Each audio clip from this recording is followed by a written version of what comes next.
morning, everyone. It is just about 8 o'clock in the morning on September 21st, 2019. Boy, we are almost done with September. This year is moving fast, thankfully, and I am glad that we're getting out of the warmer months and making our way into the cooler months. Today, as you know from the title of this video, we are testing the DT1990 Pro and its presentation of the treble. What we're going to do is test on 3 songs: Scherzo for X-Wings by John Williams, Flight from the City by Johan Johansson, and New Light by Kazuki. I had a subscriber ask if I could put YouTube links to these songs, even though they're available on my test playlist on Spotify. So they will be available in the description section below, where you can just click and you'll get to a YouTube page with the songs themselves. All right, so let's just get started. I have the DT1990 Pro plugged into the Monolith THX desktop. Current volume is at negative 23 decibels. Let's start with Scherzo for X-Wings. Here we go.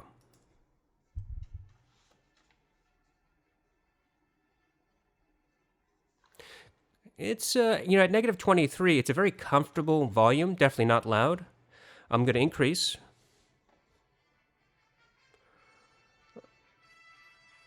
At negative 10, now you can start to hear some of that energy. The bass response to this, so the big barrel drums, not particularly emphasized, they're pretty light, so you can't really hear their emphasis in the songs, unfortunately. The brass instruments have a lot of energy, but even at negative 10 decibels, it's not ear-piercing. Good separation of the instruments, however. I'll say that I can hear multiple instruments in a group. So there's a brass section, a wind section, a percussion section, all that stuff. And you could hear that there are multiple instruments, individual instruments in that particular section. I can't tell you like there's 10 of them or there's 5 of those instruments in that section. It's just not, it doesn't resolve in that way. But I can't say that I can hear that there are multiple instruments, just the way the music is being presented. As far as the separation amongst groups is concerned, I can clearly hear the big barrel drums. I can hear the brass instruments. I can hear the string instruments. So all the instrument groups themselves have their own separate tonality in the mix. I'm going to increase the volume again to see how peaky I can get these headphones. Now I'm at plus 0.5 decibels, which is very loud. And even at plus 0.5 decibels, it's not particularly peaky. So the treble response at plus 0.5, that is exceptionally loud. You probably heard the song in the recording, and it is not ear-piercing.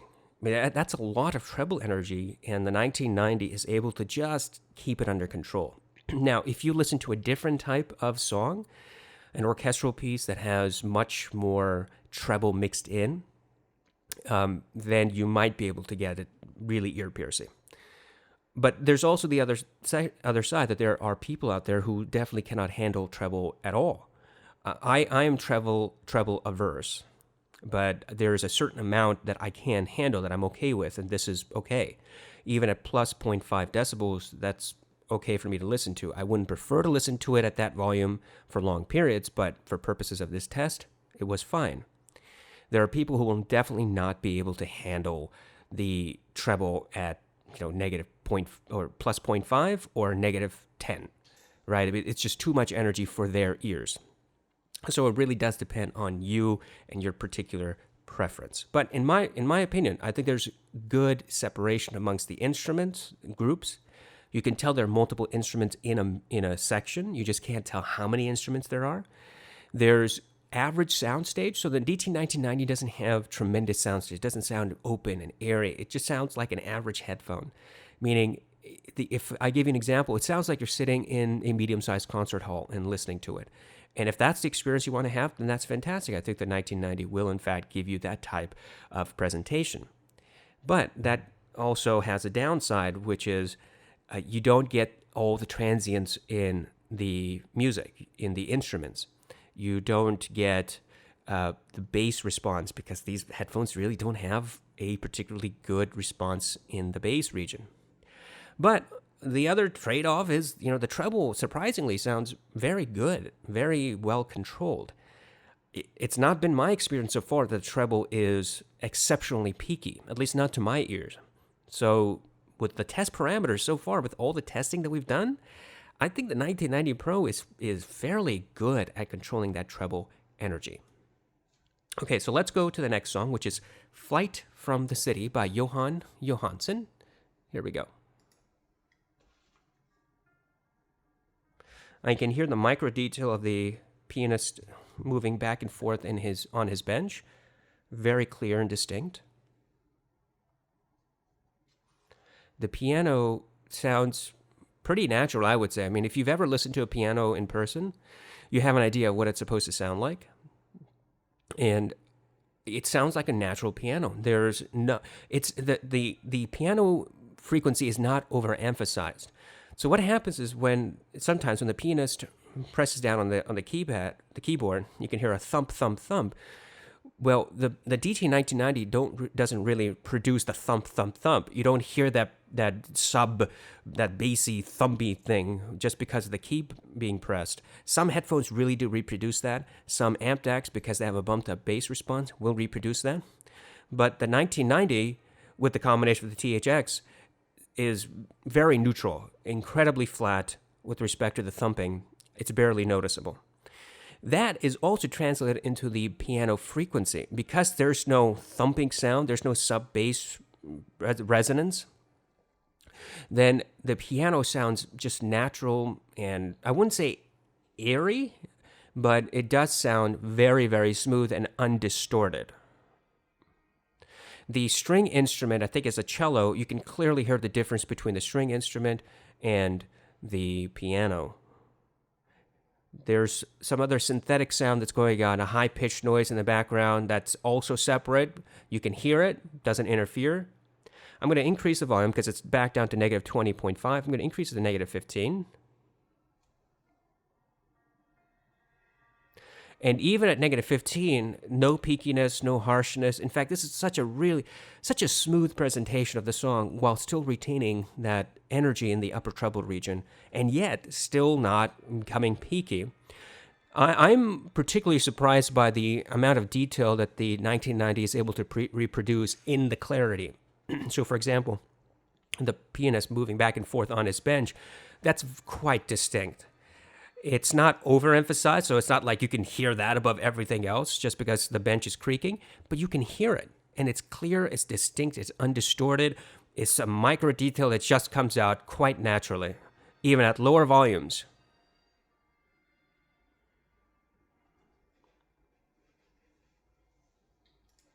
So I'm particularly happy. I'm really happy with the way that the 1990 has presented Flight from the City. So Flight from the City has, it's piano-centric, obviously. There are headphones that present Flight from the City in a very, very negative way. I'll give you an example. The Neumann NDH-20. It makes it feel as if you're listening to the piano and this mix inside a shipping container. It's so closed off, and it just seems so weird and distorted. Well, the 1990 doesn't. It's, like I said before, average soundstage, quick, fast transients, quick decay to the piano frequency. And because the bass is not emphasized at all, in fact, I think is rolled off, that actually helps the piano frequency because there's no bass resonance that bumps up against the piano, meaning that that piano frequency is unaffected by any of the sub-bass or the bass that may be present in this song. So the piano sounds rather natural to my ears. Moreover, I hear no sibilance at all, no harshness, no peakiness. It sounds very smooth. Now, let me emphasize what I mean by smooth. By smooth, I do not mean smooth like ZMF Aeolus. The Aeolus is incredibly buttery smooth. I mean, the smoothest you can possibly imagine. The 1990 is not that. The 1990 just presents the music, the song, without the harsh peakiness. There's no up and down harshness that I can see, that I can hear in this song. So when I mean smooth, I mean relatively flat as far as the response to the frequency is concerned in this song. So there's no jarring spike somewhere in the middle of the song. There's no, jarring dip somewhere in the middle of the song. It's just fairly straight keel, even keel, if that makes sense.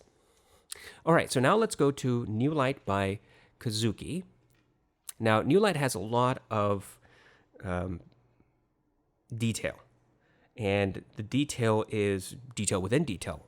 There are multiple layers of detail. You have the wind rustling through the grass, you have kids playing all the way in the background, you have a guitar, you have a piano, you have a synth sound that's playing very soothingly in the background.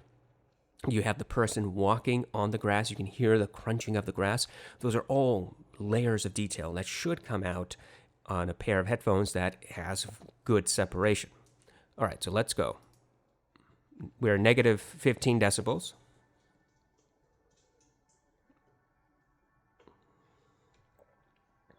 I can hear the kids playing in the background. They're fairly muted. You can still hear them. I can clearly hear the person walking on the grass and the grass crunching, absolutely clear. I can hear the wind rustling through the leaves, through the grass. The synth sound is present, but it's not overbearing through any other portions of this mix. I can hear the piano. And sometimes what happens is that the piano has kind of a bass resonance. In other devices and other headphones, it will bump up against everything else and it would hide, for example, the kids playing in the background. The 1990 controls that very, very well. So the bass transients the bass frequency is not emphasized. So it's not bumping up against anything else. If you compare it to something like, say, the Mojo or the i-Fi Black Label, those two bump up the bass significantly. And so that piano and the guitar and those frequencies start resonating into the other frequencies and prevent you from actually hearing some of the detail. For example, the kids playing in the background. The 1990 is not that way. You can hear everything quite distinctly. It's not open and airy in the sense that HD 700 or 800 is open and airy. It's at average soundstage. So it sounds like you're sitting in a large room and you've got your really nice bookshelf speakers playing at medium volume. It's not a particularly excellent representation of the song, but it's not terrible. I think it's somewhere around average. The detail retrieval is acceptable, but I can't hear the best amount of separation. For example, you have the string instruments, multiple string instruments, the piano, the guitar, and the wind and the underlying synth. And that's all a little melded at this juncture. A better headphone with better resolution, like the 800, would be able to separate all that out, add more air to the mix, and you would be able to hear the different frequencies much more precisely. However, for the 1990, at least you can hear everything. There doesn't seem to be any disturbance, any distortion, any weakness in those frequency ranges we've just discussed. Let me go back a little bit and increase the volume and see if I can get it to peaky. We're at negative 4.5 decibels. And at negative 4.5 decibels, there's that kind of piano frequency that has a sub-bass nature to it. Not overemphasized, which is good. Not peaky, not harsh. However, I think what's going on here is that at really high volumes, there seems to be this weird resonance that's happening with the 1990. It sounds almost like it's like you put your face in front of a fan and talk into it. You get that your sound waves are getting vibrated because of the air coming out of the fan, and that's how it sounds. Like there's a distortion at higher volumes on this song. I think I heard the same type of distortion on the T1 on this song, and I don't know what it is. I've never heard this type of thing on anything other than Beyerdynamic headphones. So my assumption has to be, based upon listening to both the T1 and the 1990, is that it's the Tesla driver, that at higher volume, this particular type of song just doesn't resonate correctly. There's a lot of distortion and, kind of weird waveform that happens.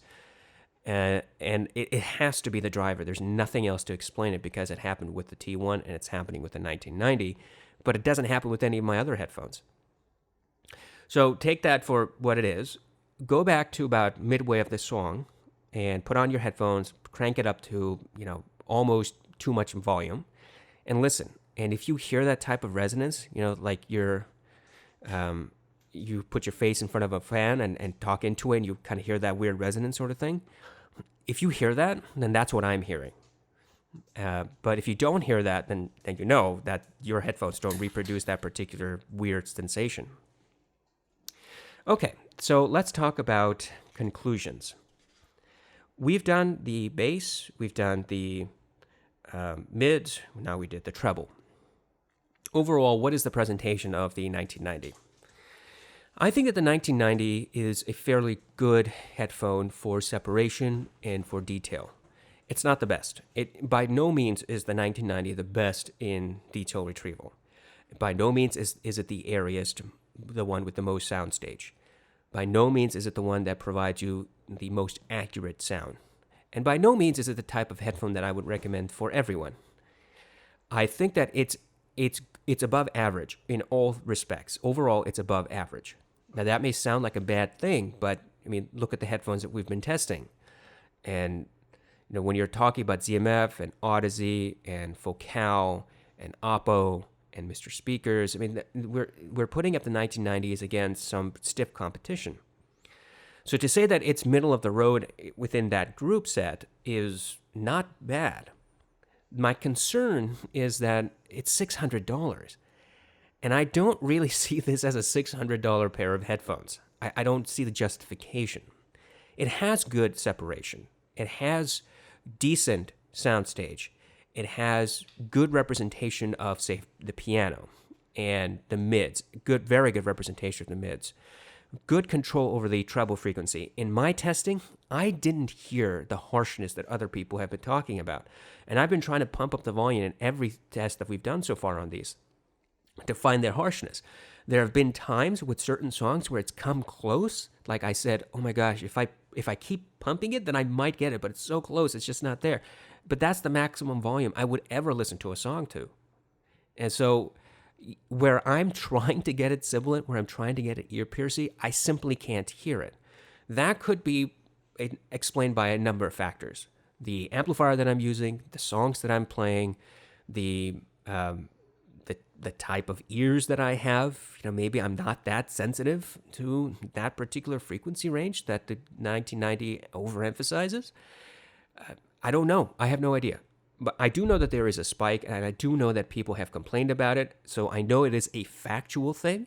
It's just that it might be overblown to some extent. It might just be people who dislike it being very vociferously vocal about it. And it might be individuals who, simply have a gripe and they want to air their gripe. I don't know what it is. But in my testing, I really don't think that the 1990 has such a harsh treble response that you would have to throw the headphone away or say, I can never even consider buying it. I don't think it's that at all. Indeed, comparing the 1990 to the 1770, if you were to choose between the two, never buy the 1770. Let me just put it that way. The 1990 represents Beyerdynamic's sound, I think, at its best in the, quote, affordable headphone range. Meaning, with respect to the 1770, 1990, and if they choose to do an 1880 at some point, so far the 1990 is really the signature sound that I think Beyerdynamic should stand with. It's clear, it's precise, it's fast, it's got decent soundstage, it's got very good detail retrieval, although not the best. It's got good separation of instruments. That's a good place to be. It's not the best in anything, but it's not the worst in anything. It's somewhere in the middle. So that's my conclusion. The 1990 is somewhere in the middle. It's a good pair of headphones, but definitely not worth $600. I think it's worth probably around $400-ish. Brand new. That's my bottom line. I hope that this has been of some help. I hope that anybody who's been considering buying the 1990 has an idea that maybe it's not as bad as some people have said it is, and that it's not as good as other people have said it is. It's a decent headphone. It's definitely worth consideration, and how much you want to pay for it is a personal opinion and a personal choice that you have to make. If you enjoy my content, if you like what I do, then maybe you will consider donating to me on Patreon. In fact, I do ask that you would consider and hopefully choose to pay me a little bit of money once a month on Patreon.